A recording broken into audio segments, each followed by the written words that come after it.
Yo, before this week's episode of the Henny Nice podcast starts, wanted to make sure that I put this disclaimer at the start of the show. The guests that I have on this week's episode are two really dope individuals that I've known for an extremely long time who are involved in everything from education to philanthropy, technology, and even the music business. And with that in mind, I asked them a question pertaining to the music business and the Drake UMG suit. It was important for me to make sure that I asked them this question because they have knowledge that the ordinary person does not necessarily have, and they can provide great insight. Now, this is not a pro anti-Drake or pro anti-Kendrick podcast. As I've said before in previous episodes, I'm a fan of both of their music, but I wanted to make sure we had an objective conversation pertaining to the matter and that these are all objective opinions as well. So with that being said, enjoy this week's episode of the Henny Nice podcast.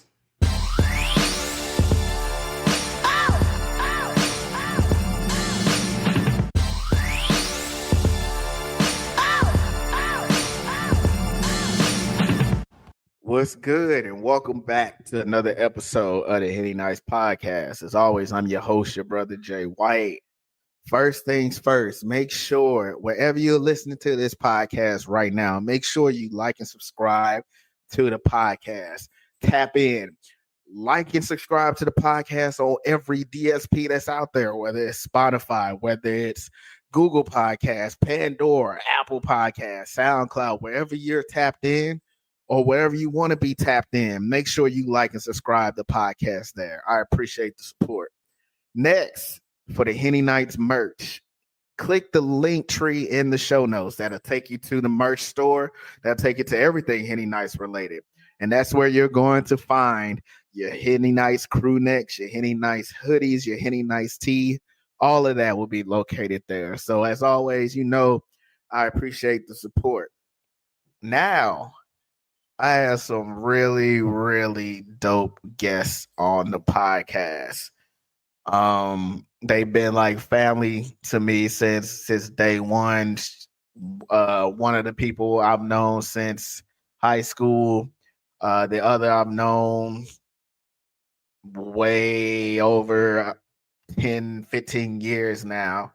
And they just so happen to be married, which is the craziest part about it. And so, without further ado, on the podcast today, I have the owners of the Los Angeles Lakers, Tiffany and Ronnie. Notch. The funny part is that. Wait, can you hear us good? Because before we get started, yeah, I can hear y'all. I just want to make sure you get this answer. That's really funny because she's a Celtics fan. Yes, I sold my shares. You know, I used to be partial owner, and I sold my shares because I was only there for Westbrook. So, you know. Please don't subscribe to James when he says this stuff. Please don't, because this is what I do.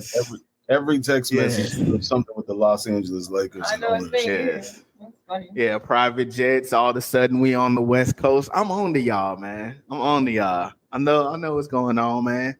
You ain't got a lot of me. Just give me 0.00000000001% share of the team, and you know I'll be happy. Your secret is safe with me. You feel me? So, you know those shares are a lot less expensive right now because of how we've been playing. So, right, it's not us, James. It's AI.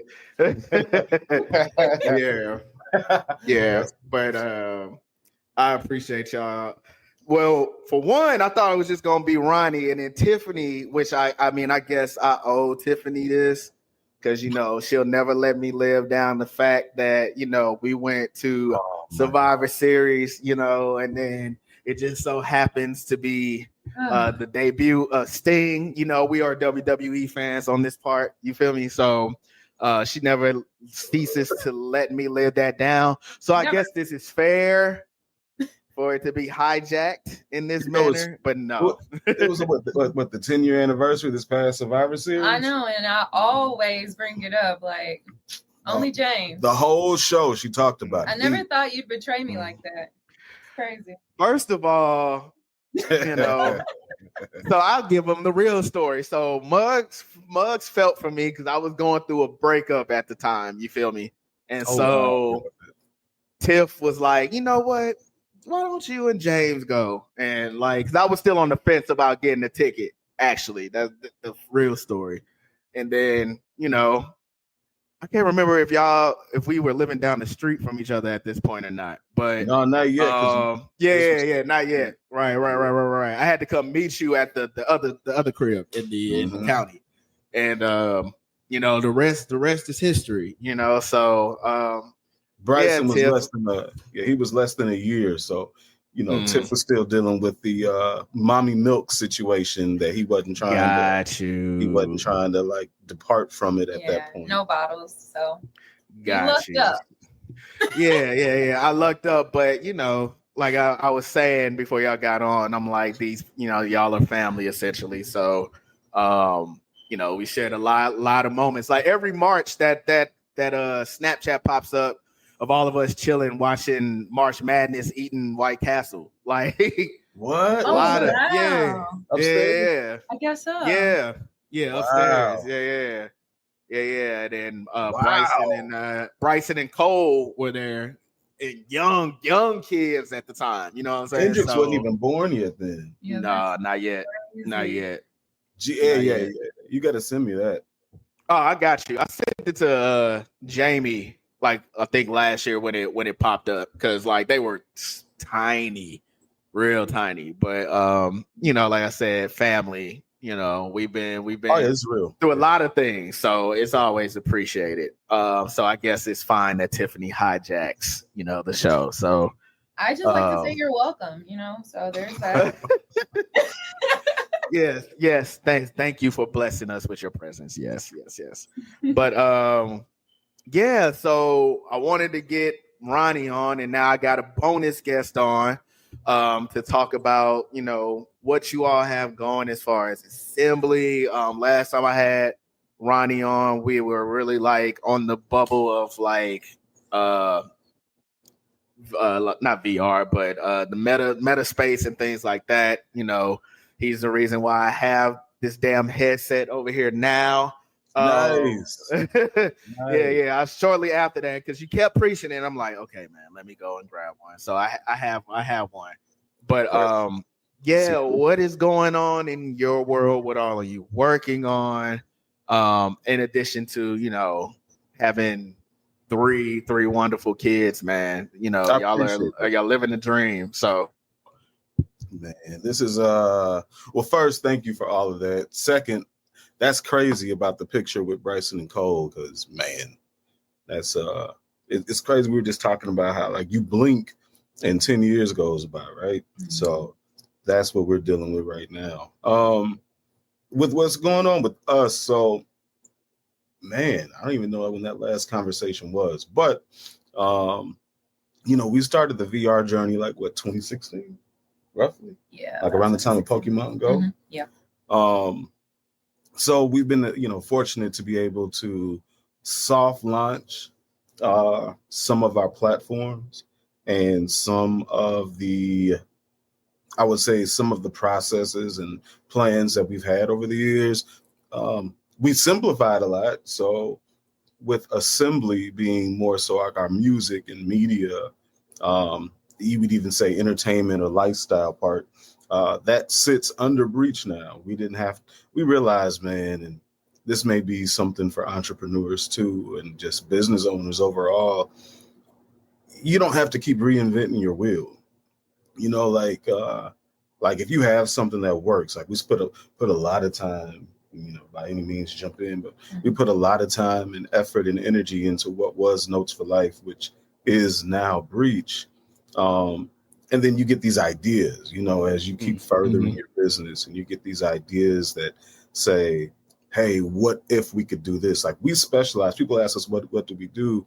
We specialize in providing access to creating the art of what's possible. That's the best way we can really summarize what we do. But when you do that, you end up with a lot of tentacles in terms of what you want to do and how you want to approach it. So instead of segmenting what we do, we decided, Let's just do what we do best and figure out the harmonious ways to bring everything that we do under one umbrella. You still got your divisions and you still got your separate teams. By any means, pick this up right now because this is, more so your wheelhouse. But, you've got your different teams to still make sure everything runs smoothly, but everything is under breach. So, right. Yeah, we just figured, kind of like Ronnie said, that, simple is best because you don't want things to be too complicated where, scaling is important in business and, that's the key. You want to be able to scale, but you want to make sure that when you're scaling that everything that you're doing is manageable because there are things that you may want to, put your hands in. And it's like, yeah, we can do this, we can do that. While you may be able to do it, you still want to provide things at high quality and be able to, again, going back to it, manage it. So the best thing was, okay, let's just put everything under breach. And then that allows us to manage things much better, much better. And then trim the fat, yeah. Trim the fat, trim the fat of what doesn't fit right now. Doesn't mean you can't come back to it later, but, 2024 was trimming the fat. Okay. That may not have even answered anything that you asked, but. No, but I find myself, even with that explanation, like, because me and you talk, Ronnie, and, we talked about like the career change I made in the space I'm in now. And right. Me and you have talked back and forth, and we've gone back and forth about trying to figure out, okay, like, I know what you do, and like I would love for like my boss to like tap in with you because you are tapped in. This is like, I don't even think she probably knows this is like possible or whatever, you know what I'm saying? But it's out there or whatever. So we were trying to figure out a best way to like approach, the introduction phase essentially like that. And so even when I was talking to her about it and things like that, like, I'm like, well, they do this, but they also do that, but then they do this. And I'm like, well, yeah, like you all do a multitude of different things. So it's kind of funny that you explain it in that way of like, you have your divisions, you have your teams, but we don't just kind of work in a silo. We kind of do a variety of different things, So yes, and truth, you explained it. And and she's not going to say it, but the testament really is Tiff. Like she is our chief operations officer for a reason. So when you look at like our global operation, like low key, what was that? December 17th, we finally crossed over 4 million students in like a few weeks over 10 years. So that's just about like, how do we operate, I guess, as Tiff was saying, manage as efficiently as we can. So you may see a lot of our work in the education realm, as you should, because that's where we kind of planted our flag 10 years ago. But what you don't see is a lot of the research and development. And I think what people are starting to see from that R&D is starting to see our VR, starting to see our augmented reality more so, like our mixed reality, starting to see our operations when it comes to training and making things better for some of your companies that, that you do recognize, from your Amazons to, I just threw that out there, right? But Amazons and your Wayfairs, and how do we leverage the technology in order to make what they do even more better in terms of onboarding and just overall production wise. And it's crazy when you think about it, like a small intersection that didn't exist before at music and technology that, people, that's a very busy intersection right now, right? But when you look at the start of it, there was no intersection of that. So to come from that to where we are now, yeah, it probably confuses a lot of people. It confuses us sometimes too. But that's the beauty of the just the creative mind and living limitless, so to speak. Gotcha. Yeah. Speaking of the intersection of music and technology. I like how you said it. this is what I really, and now that Tiffany's on here, Tiffany can also speak to it because I feel like, well, not feel, we all kind of grew up in a great era of hip hop, like the late 90s, early 2000s. We've gone through the 2010s. Going to be halfway through the 20s here in a couple, damn near, halfway through the 20s here in a couple weeks. It'll be 2025. And so we've had I don't know if you want to call it privilege, but we've experienced competitive, things around rap. We've experienced, Pac and Big. We've experienced Jay-Z and Nas. We've experienced 50 Cent and Ja. I know this. We've experienced. I'm sure I'm forgetting some, but I'm thinking of like in the context of wrestling, like WrestleMania main event clashes, right? Mm-hmm. And so we're coming off the tail end of one with Drake and Kendrick Lamar, with the tail end being Kendrick Lamar's GNX and Super Bowl performance coming up here in 2 months or whatever. And so I bring all this up to bring it full circle is that, Drake decided to file, I don't know if you want to say a lawsuit, another term for it, a claim, a suit, whatever you want to call it. And there's a lot of conversation going around DSPs and what a stream actually is, how you can monetize it, what is the value of it, all this intersection of hip hop, music, and technology, like you said, right?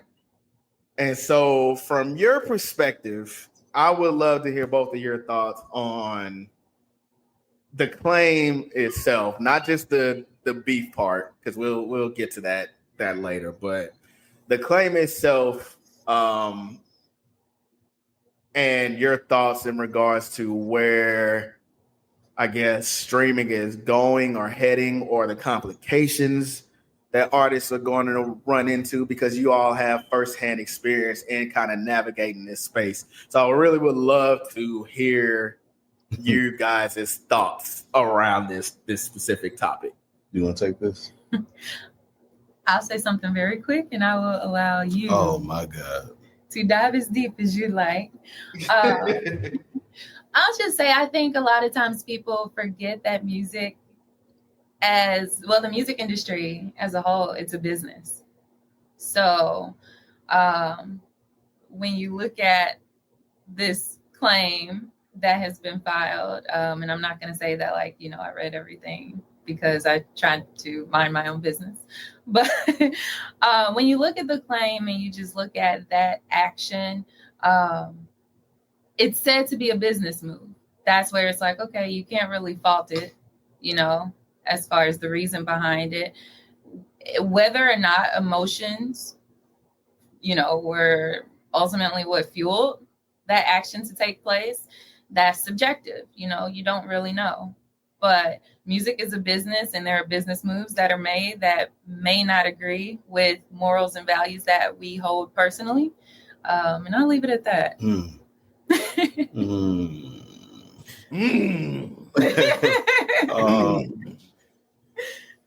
just gave a lot. I like that corporate answer. That was clean. I know, right? Like I do what I try to do it a little bit. Go ahead, Ronnie. You got this. So what's funny? Like the night before Thanksgiving, Keem hit me up, and me and Keem were talking about this. Shout out Keem, right? And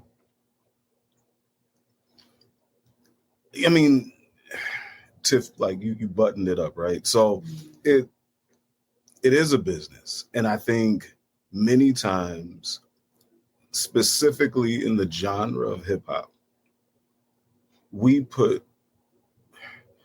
All right, man, let me just go ahead and say it like this. You got it. Go ahead. You got it. Rap is the art form, right?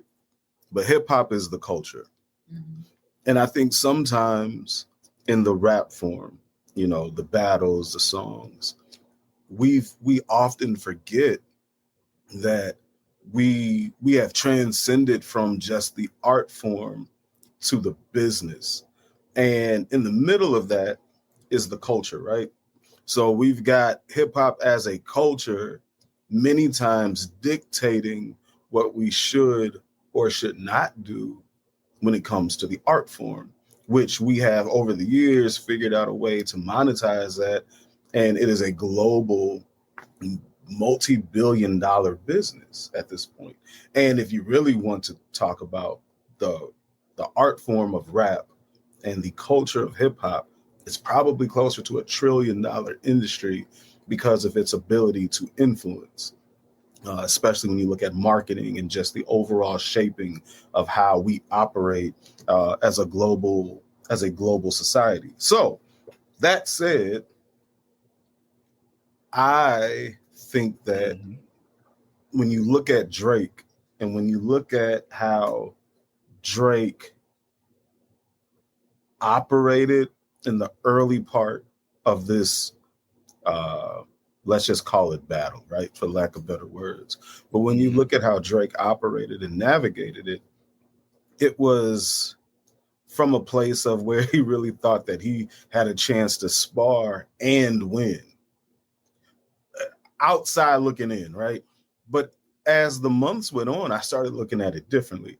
I don't think it was ever about him winning or losing a battle with Kendrick.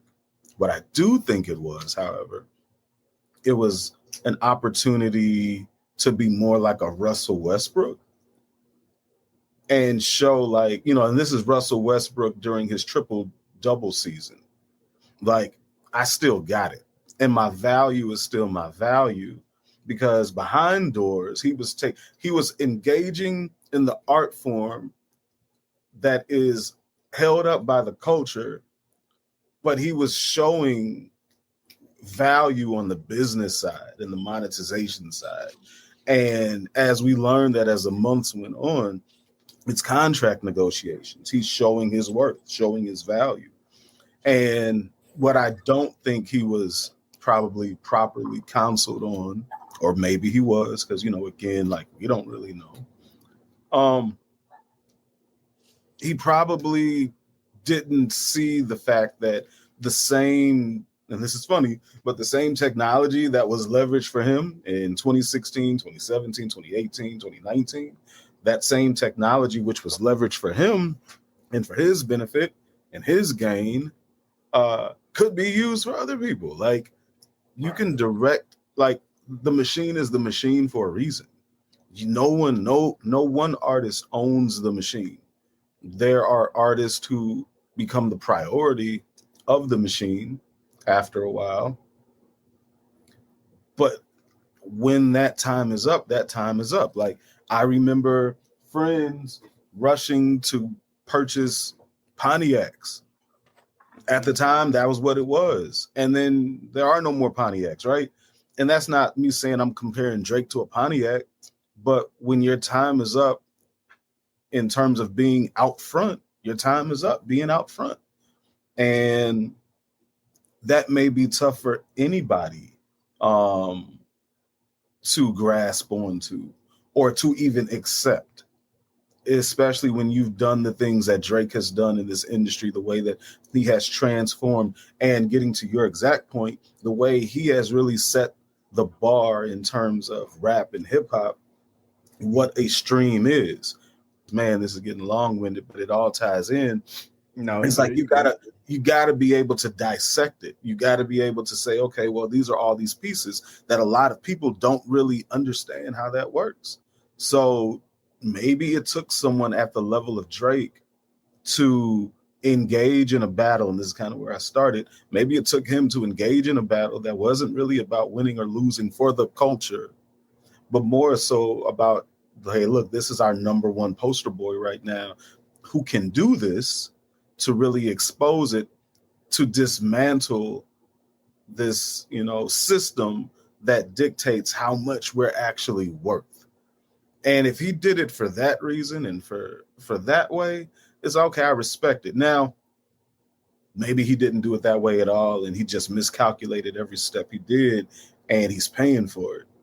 But on the flip side of it, okay, well, maybe he did set that up as to where now we can have those conversations like, what do we do as artists, as creatives, when we know how the game is being played at the highest level?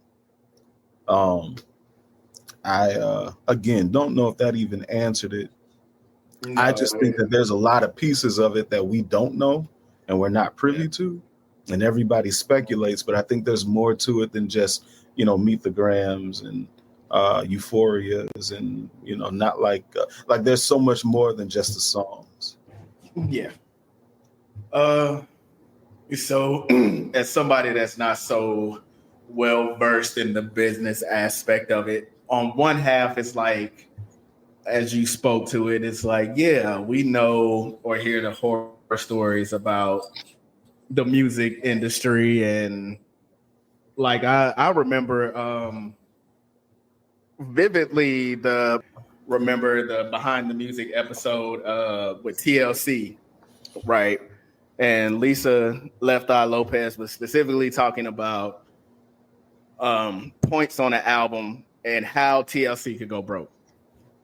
Oh, yeah.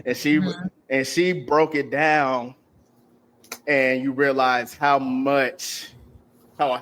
little artists actually made off an album. And so which leads to like them going on tour, which is also funny because Drake constantly puts out music and goes on tour. So that kind of speaks to that, like, my man, are you getting hold on the back end? Like, what's going on? But that's neither here nor there. But on one end, it speaks to that, the practices of the music business or whatever, and how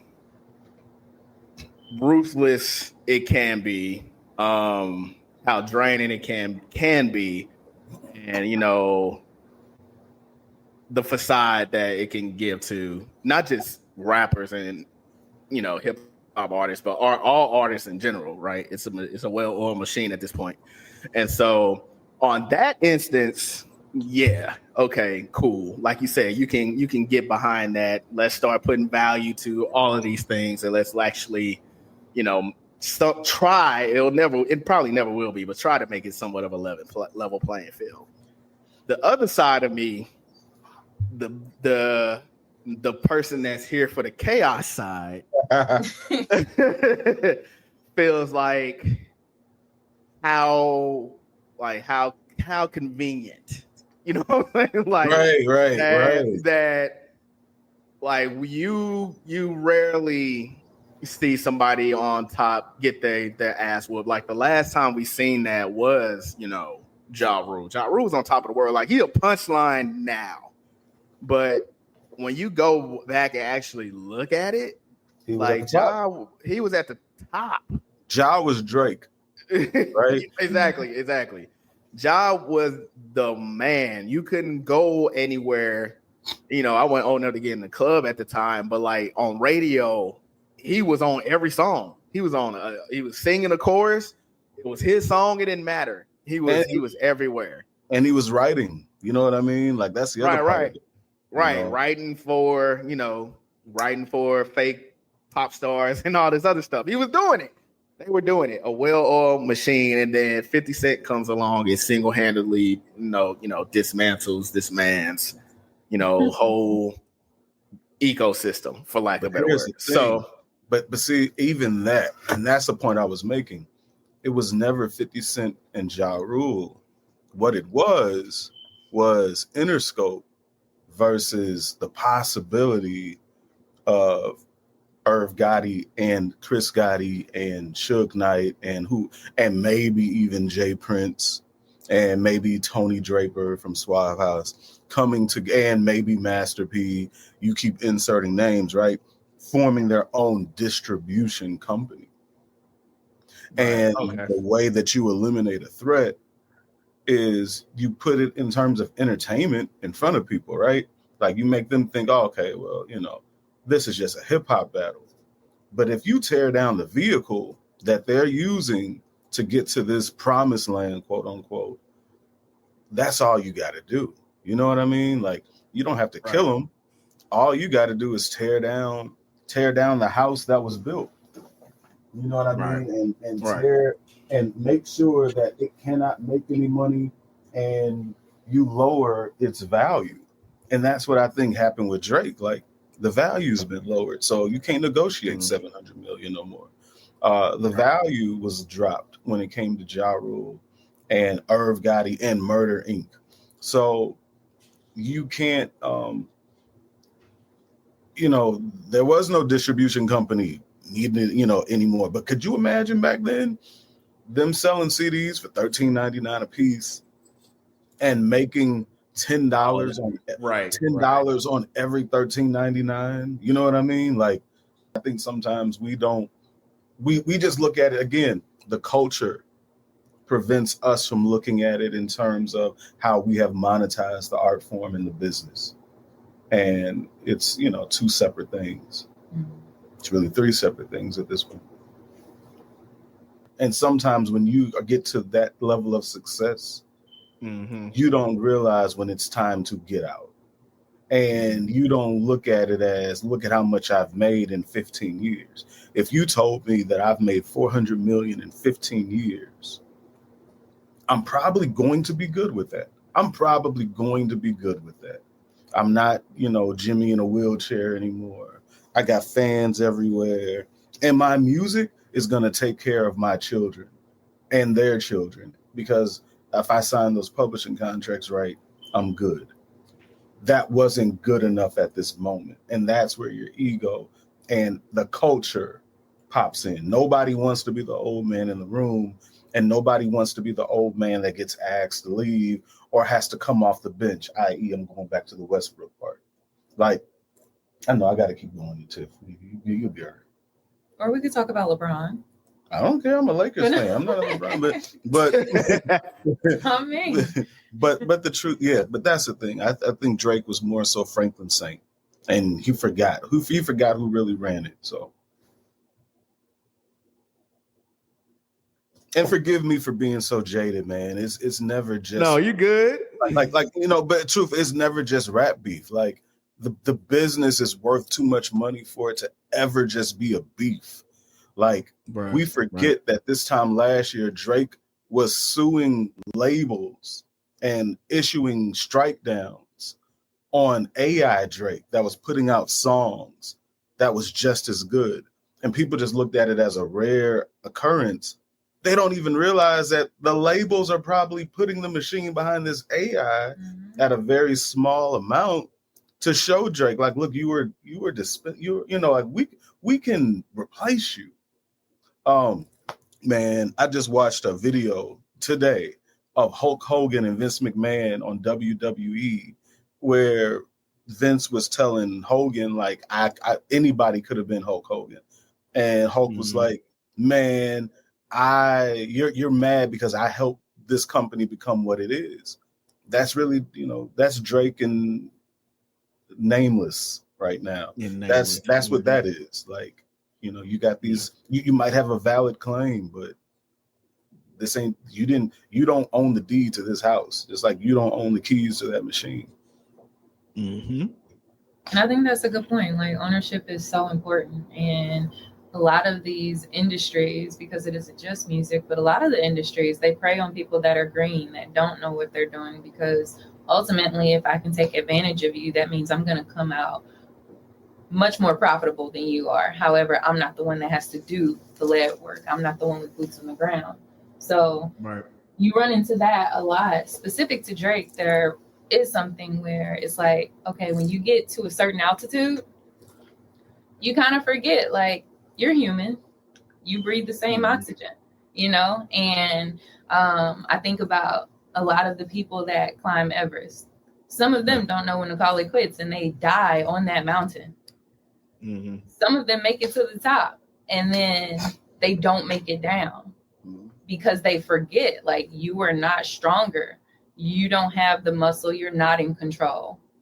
You may have trained for this. You may have been ready for this for what we were saying, like, the past 10 years. You've been in a certain position, so you forget who you truly are and the power that you do or don't have.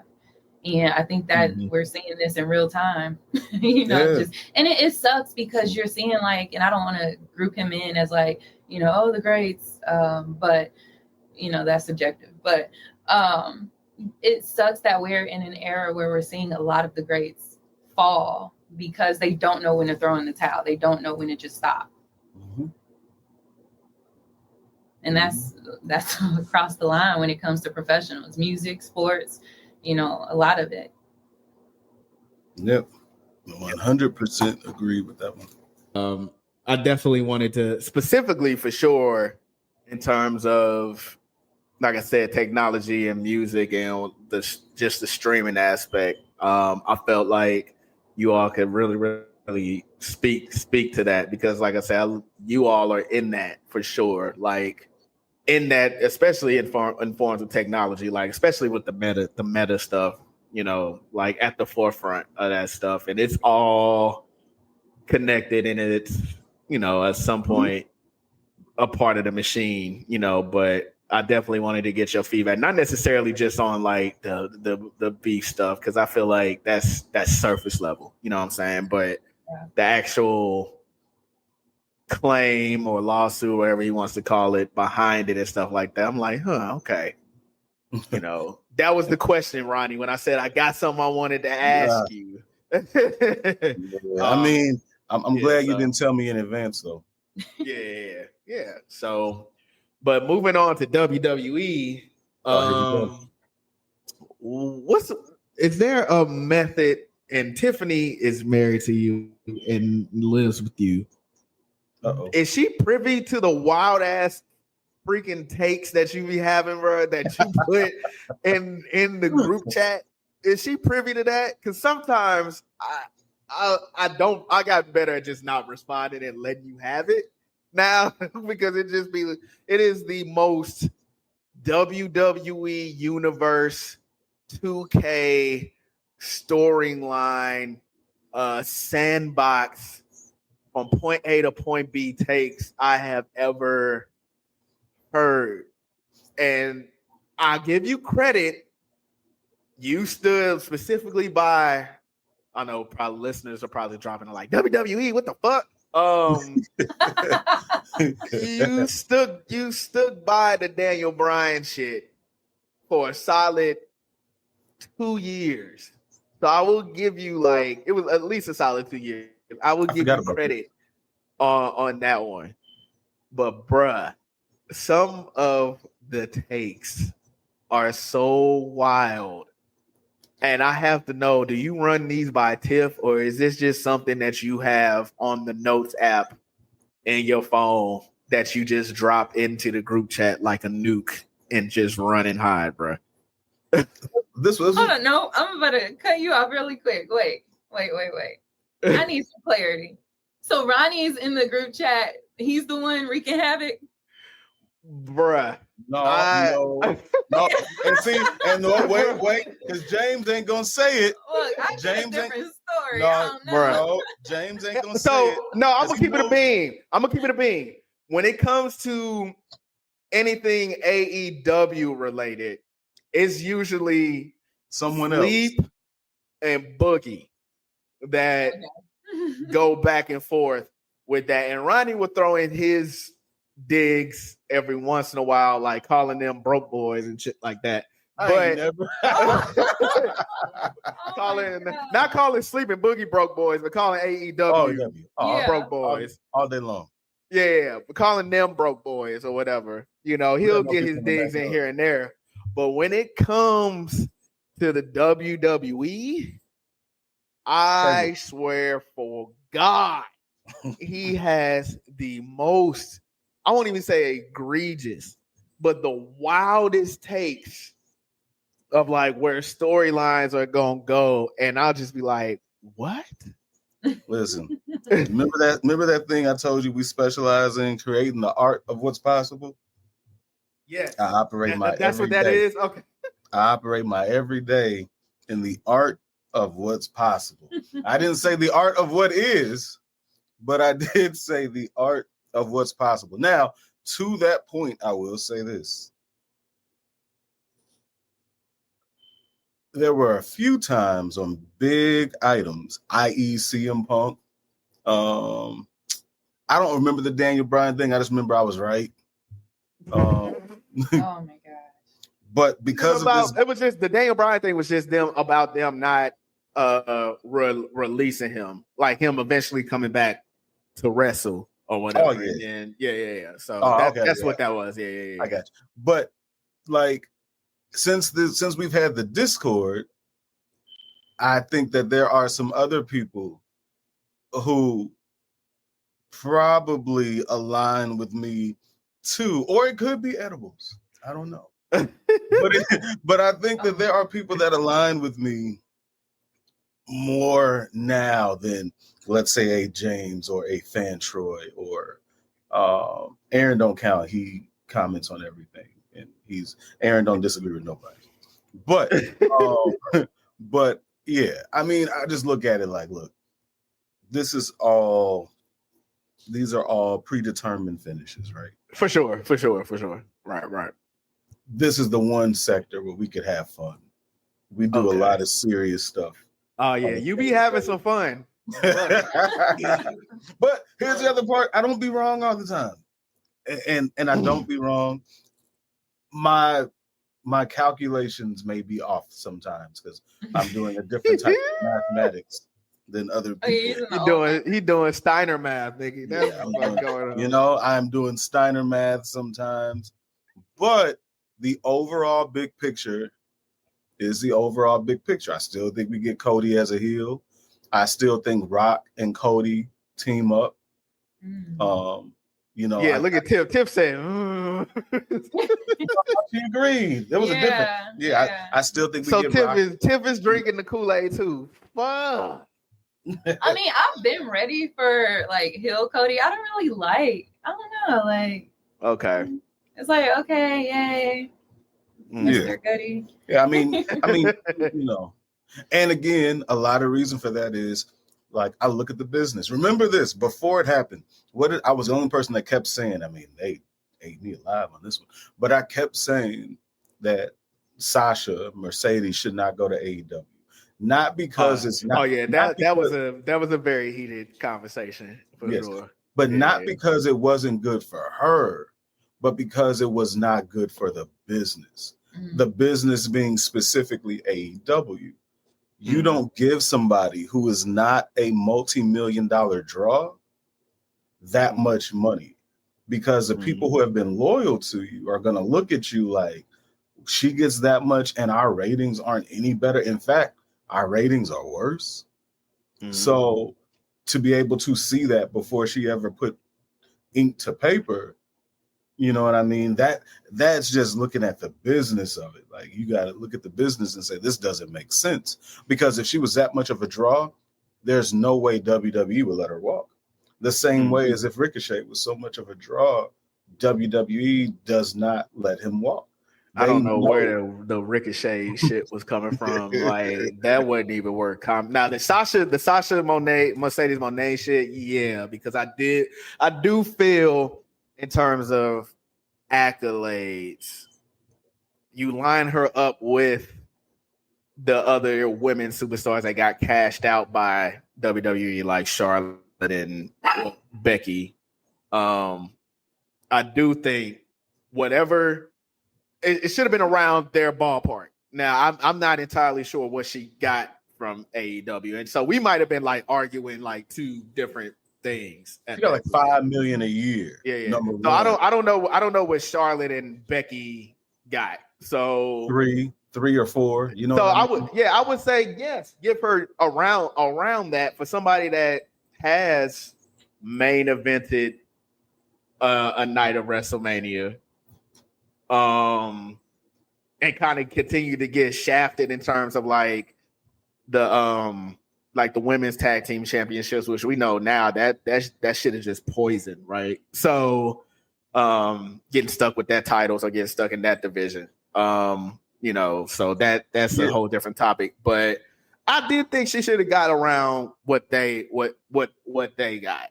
So that was kind of like my whole stance on it. But you also privy to like that you let us know some other stuff she had kind of been on in the past and stuff like that, which I didn't agree with. I hate when I'll put it this way. I hate when Black wrestlers want to stray so far away from the culture. Like Swerve. I'll leave it at that. I'll leave it at that. Because, like Swerve. Embrace that shit, because you're essentially setting the trends for everything, right? So look, like, why are you falling away from that? But yeah, so Sasha at the time, that it wasn't just because they wanted 2 Black women to main event WrestleMania, like Sasha and Bianca.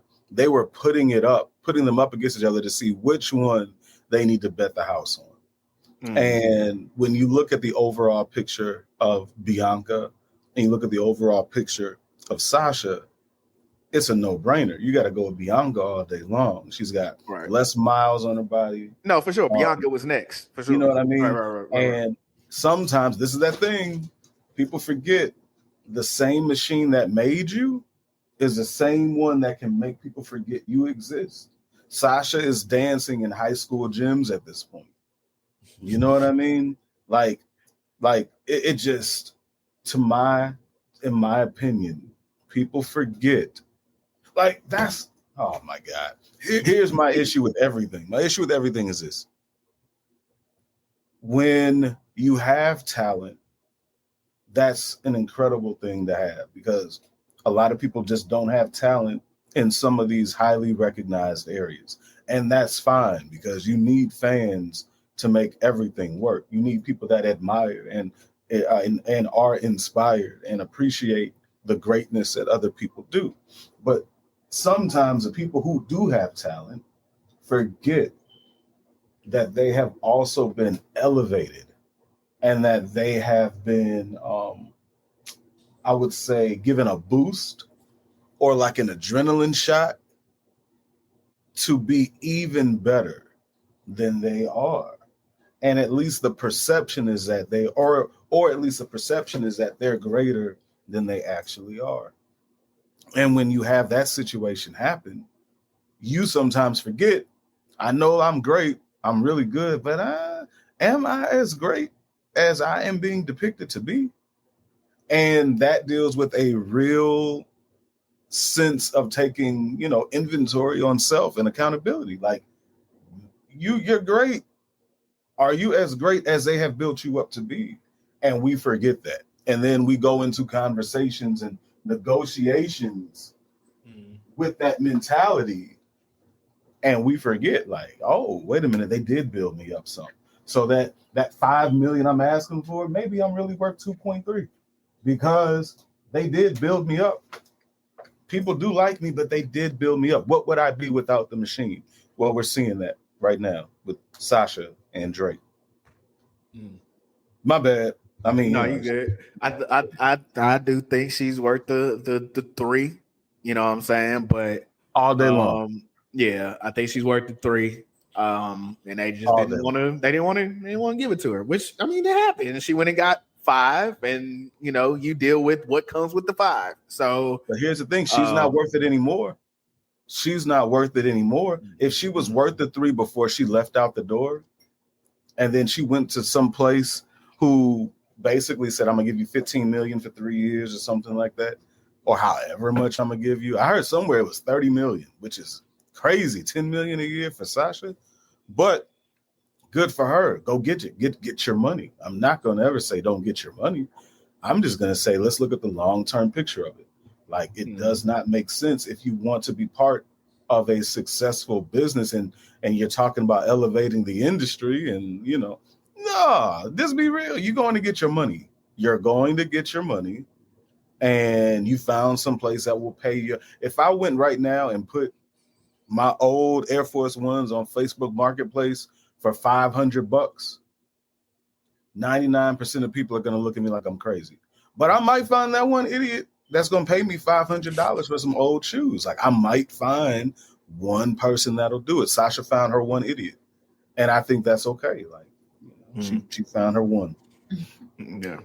So yes, Tiffany, this is one of the topics that this wasn't a crazy topic. This was actually a good. No, they ate me alive. This one I didn't eat you alive. My thing was just pay her what I felt like she was on the level of Becky and Charlotte. And that was my whole thing. So, but outside of that and some other, wild topics he be on, I just wanted to know if you be co-signing his madness. And the fact that you said, yeah, turn Cody Hill, I'm like, yeah, she drinking a little bit of it. Yeah, she be on. He does not run these topics by me or his hot takes, so to speak.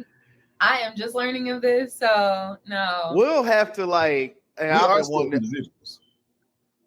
So I've been wanting to do this for Hellas, and we'll have to figure out a way to do it. Me, you, Sleep, Tiff, if she want to be in, she want to be down. Coop, somehow do like a watch along or something where we review like something either from the Attitude era, maybe just a sit down talking about the current state of WWE or something where we can all get together and just talk about that. I think that'll be really, really dope. That'd be dope.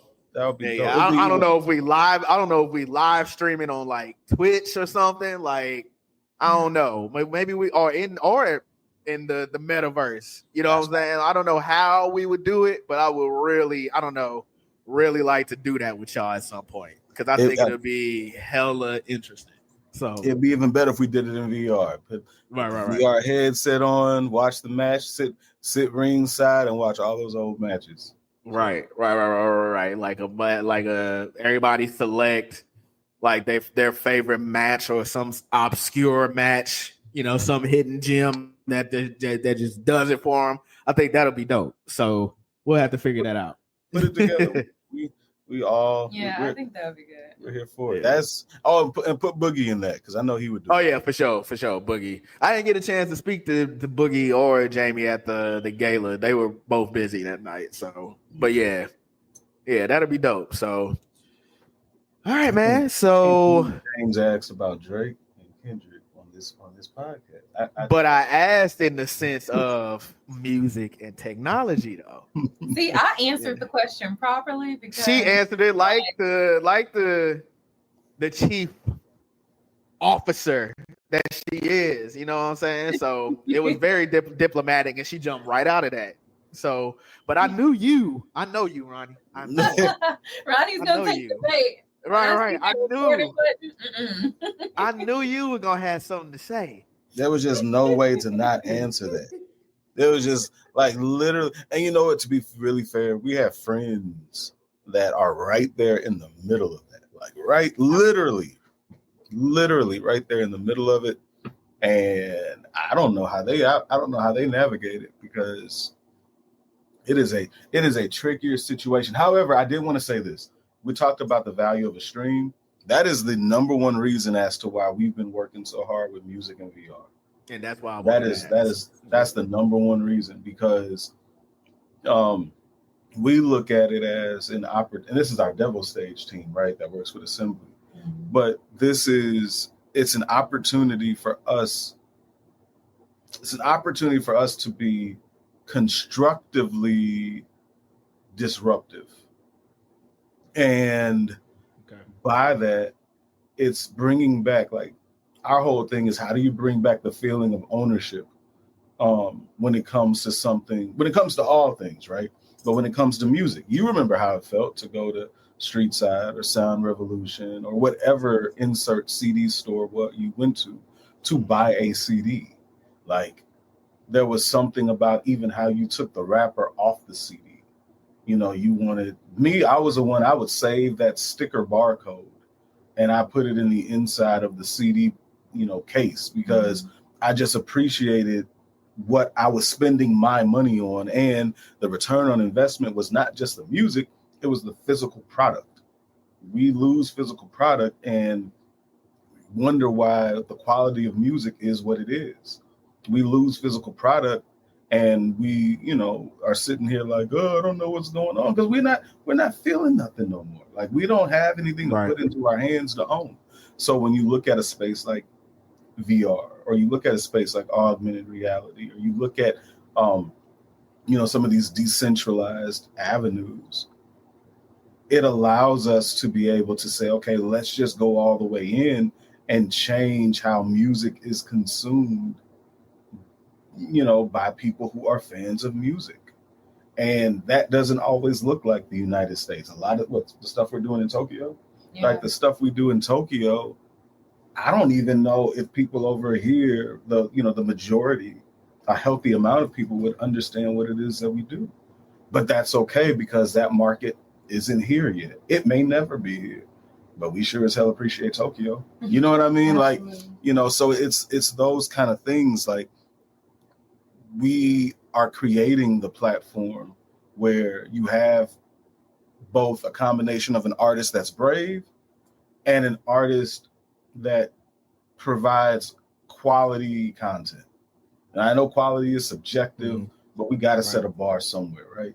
And with being able to have that and do that, that allows us to change how we deliver it. And you, by all means, talk about that. Like, well, I mean, a lot of it, I will say this, a lot of it regarding ownership has been lost, because there's a certain pride that comes along with ownership, and there's a certain attachment. And that's very true when you spoke to the point of, that attachment isn't there, so you're not really feeling anything. And it's like, the moment you no longer feel anything is the moment that we die, because we're meant to feel. However, what we're feeling is so important. And this whole conversation, as far as feeling and music and ownership, is deeper, of course. But, it's just really bringing back that sense of music is a very powerful tool, and let's not just use it carelessly. Let's go back to thinking, even like, yes, okay, I'm a creative, I'm sensitive about my shit, but let's go back to actually being sensitive and thinking things through, strategizing properly. 5 to 10 years down the line, how will this affect me or my offspring or generations to come that I may not be personally connected to? Right. And that's both financially and personally, emotionally. We see where, what era we're in right now, but it's just about bringing it back to a place where we all can coexist in a healthy way, and we aren't afraid of each other, and there's not all this, hesitation to interact and to get back to a point where there is community. Like, all of that has been lost because the art is no longer respected. So, yeah. Well, I appreciate y'all jumping on and speaking to that. Like I said, I knew Ronnie would take the bait, but I knew it like I said, it's not just as surface level as just, oh, these two dudes don't like each other, Well, who needs specifically friends like this? Yeah. Take the bait. But you know what? But I will say this, since we're recording, it's time for James to jump over into the VR avenue for Henny Nights, because I've been talking to him about this. I know. We've been meaning to get together for a while. Like, I don't think I've been over in person since before. Oh man, since the. Wait a minute. I think it was before the pandemic. It was after that. It was during the playoffs, 2020. Oh, outside. Yeah, we were outside. I think that was the last time I actually were over. But he has been talking about that for a while. We've been talking about a lot of things for a while that are in the works and stuff like that. So I am in a space now where, if we can figure that out, what that'll look like, I'd be open to that. I mean, I was open to that before, but then like something would always like kind of come up. So now I have a little bit more stable, stability. You feel me? So and he's been talking to me about that for a while. So see, I didn't know about it because I would have just strong armed you, Yeah, I'm a shifty. James, you're doing this. Yeah, you're doing it. Yeah, you don't have a choice. Yeah, but by stability, we're very glad about that too. Yes. Can't wait to meet her. soon. I already told her about y'all and stuff like that, because I bring up people, people that I'm talking to, or I'm doing this, I'm doing that. And she's like, who? So then I have to kind of give her like the background. Like I was like, yeah, Ronnie, you used to, go over, watch wrestling, watch basketball, and then Tiffany used to rollerblade at the skating rink, bro, and then like, I'm gonna punch you in the face. You better not. You better not put that. Oh, okay. You know what I'm saying? Don't you even say the title, James. I swear to God. But no, the people I made sure to tell her about the people that I care about that are family. So you are definitely in that group, and so yeah, when we'll figure something out, some type of get together or something like that, and we'll all kick it. She has a son too, so yeah, right, yeah. Because James, they were at Raw. Did you guys do Raw and NXT? No, we just did Raw. Oh, okay. Yeah, we just went to Raw that Monday. Yeah. So yes, shit, we can even go to I don't know when the next time I always say I don't know when the next time they'll come, and then they'll announce they're coming. So like, whenever they announce their next stop here, maybe we can all, Ronnie knows the owners, what I'm saying? We can set that up, we can, sweet it up. You feel me? So this last time we didn't do a suite, and I think the kids unfortunately liked it more than the suite. Because they were out with the people. Man, they were in the stands, and they got a chance to see themselves on TV like 3 or 4 times, 2 nights in a row. So we don't know how to how do you go back to from Yeah. You have to make it a thing, make it an experience. Maybe have they been to a PLE yet? I don't think we've had one since Rumble, and we didn't go to the Rumble. Yeah. Oh yeah, right. That was still kind of in the midst of like pandemic-ish type stuff. So yeah.